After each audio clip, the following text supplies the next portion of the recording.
So our definition of performance intelligence is the ability to recognise how physical, psychological and emotional states affect work and life and adapting environments to optimise performance. Now, Dr. Tom, performance intelligence applies to the way we turn up in our personal relationships, and it also applies to the way we turn up at work.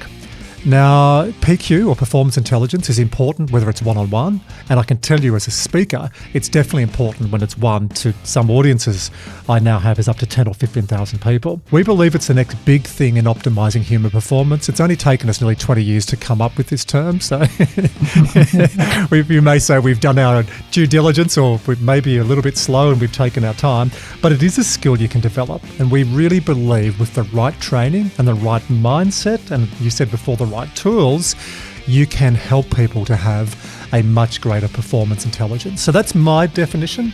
Again, it's the ability to recognise how physical, psychological and emotional states affect work and life, and it's adapting environments to optimise performance. So that's our street-friendly edition. Give us the medical one, your definition.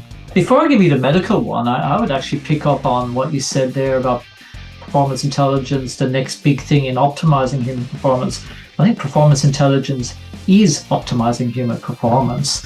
And so if we look at it from a scientific definition, scientifically, performance intelligence is self-awareness of biological and psychological cues associated with human functioning.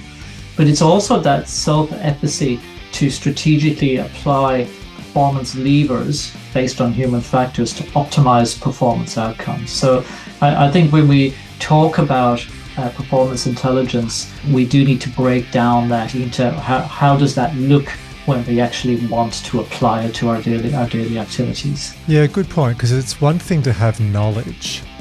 Yeah. Knowledge applied is a totally different framework, it's a totally different way of operating your life. Yeah, and knowledge is a precursor to many of our behaviors. Sometimes it's lack of knowledge and sometimes it's knowledge, but having knowledge doesn't immediately mean that your behaviors will align with that knowledge. And the best example of that, Andrew, was when I was an 18-year-old, first week in a hospital, Greenwich Hospital in London. I could not get over when you walked into the canteen how much smoke there was in the air. You know, all these doctors, nurses, physios, all smoking. I mean, that's so they would have had the knowledge about the effects of smoking 30 years ago, but that certainly wasn't reflected in the behavior of many clinicians.